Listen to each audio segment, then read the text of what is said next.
पहले रामचरितमानस पर हमला, अब सेंगोल पर हमला। कहते हैं कि सेंगोल को पार्लियामेंट में नहीं होना चाहिए। तो अब देश संविधान चलेगा, न कि राजा दंड चलेगा। सेंगोल जब स्थापित हुआ था, समाजवादी पार्टी उस वक्त भी पार्लियामेंट में थी। उस वक्त क्या कर रहे थे इनके सांसद? क्या रोज कुछ सेंसेशनल बात ऐसी बोलनी है कि हम चर्चाओं में आ जाएं? मुझे लगता है कि हमारे सांसद इसलिए कह रहे होंगे, जब पहली बार लगा था प्रधानमंत्री जी ने बाकायदा प्रणाम किया था। इस बार शपथ लेते समय शायद वो भूल गए। उसी को याद दिलाने के लिए लगता है मेरे पार्टी के सांसद ने कुछ इस तरह का पत्र लिखा है।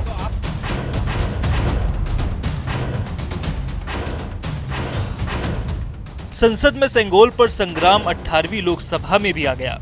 समाजवादी पार्टी से सांसद आर.के. चौधरी ने शपथ लेते ही स्पीकर को पत्र लिखकर सेंगोल की जगह संविधान की बड़ी प्रति लगाने की मांग की और कड़े शब्दों में सेंगोल लगाने को भी गलत ठहराया और कहा, ये राजा महाराजाओं की निशानी है, लोकतंत्र की नहीं। लोकतंत्र में संविधान से बढ़कर कुछ नहीं है। सेंगोल तमिल भाषा का शब्द है, उसका हिंदी माने है राजदंड। राजदंड का और हिंदी माने है राजा की छड़ी। राजा की छड़ी और माने है राजा डंडा। कभी राजा जब अपने दरबार में बैठता था तो फैसला करता था, एक डंडा पीटता था, छड़ी पीटता था। तो अब देश संविधान चलेगा, न कि राजा का डंडा चलेगा। स्पीकर साहब ने ये कह दिया कि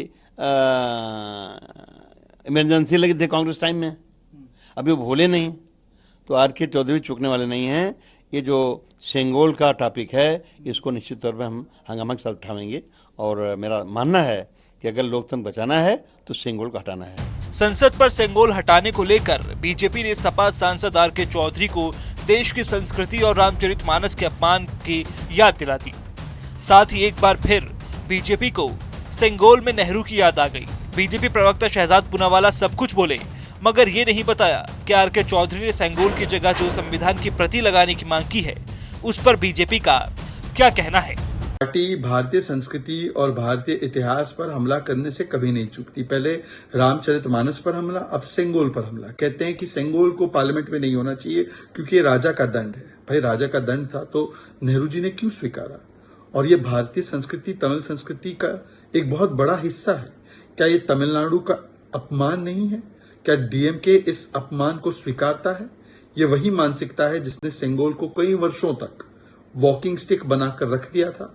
आज जब उसे सही सम्मान और स्थान मिला है तो समाजवादी पार्टी जो रामचरितमानस का भी विरोध करती है, उसके ऊपर भी अपमानजनक टिप्पणियां करती है। आज वो सेंगोल पर भी अपमानजनक टिप्पणियां कर रही है। समाजवादी पार्टी पर बीजेपी के साथ साथ एनडीए के घटक दलों ने भी सेंगोल पर आर.के. चौधरी को घेरा। केंद्रीय मंत्री और अपना दल की अध्यक्ष अनुप्रिया पटेल ने कहा कि जब सेंगोल स्थापित हो रहा था तब वो क्या कर रहे थे, जबकि सपा के पुराने सहयोगी और एनडीए में नए शामिल हुए जयंत चौधरी ने भी अलग ही तर्क दे डाला और कहा कि ये सब सस्ती लोकप्रियता हासिल करने के लिए सपा सांसद कर रहे हैं। सेंगोल जब स्थापित हुआ था, समाजवादी पार्टी उस वक्त भी पार्लियामेंट में थी। उस वक्त क्या कर रहे थे इनके सांसद? इन्होंने क्या सोच रखा है कि रोज कुछ सेंसेशनल बात ऐसी बोलनी है कि हम चर्चाओं में आ जाएं? इन बातों का कोई अर्थ नहीं है। सेंगोल पर विवाद बढ़ता देख खुद अखिलेश यादव ने कमान संभाली और कहा कि उनकी पार्टी के सांसद ने सेंगोल हटाने को लेकर जो पत्र लिखा है उसमें गलत ही क्या है। जब पीएम ने इस बार शपथ ली और सेंगोल पर मत्था नहीं टेका तो हमारे सांसद को लगा अब सेंगोल को पीएम ही भूल गए हैं, तो उन्होंने उस पर पत्र लिख दिया। मुझे लगता है कि हमारे सांसद इसलिए कह रहे होंगे कि जब पहली बार लगा था तो प्रधानमंत्री जी ने बाकायदा प्रणाम किया था। इस बार शपथ लेते समय शायद वो भूल गए। उसी को याद दिलाने के लिए लगता है मेरे पार्टी के सांसद ने कुछ इस तरह का पत्र लिखा है। देखिए, जो राय उस समय मेरी थी, मैंने ट्वीट किया था। आप मेरी राय आर्काइव से निकाल करके सब चैनलों पे चलाइए। जब प्रधानमंत्री जी ही प्रणाम करना भूल गए तो इसका मतलब उनकी भी इच्छा कुछ और होगी। वहीं सीएम योगी ने सपा पर पलटवार करते हुए सेंगोल को तमिल संस्कृति से जोड़ दिया। कहा कि सपा तमिल संस्कृति से नफरत करती है। इसमें कोई शक नहीं है कि सेंगोल पर फिर से सियासी संग्राम ही है, क्योंकि जब सेंगोल को नई संसद में ठीक 1 साल पहले स्थापित किया गया था, विवाद तब भी उठा था, लेकिन 2-4 दिन से ज्यादा ना तो चर्चा का विषय रहा और न ही कोई इसका बड़ा असर दिखाई दिया।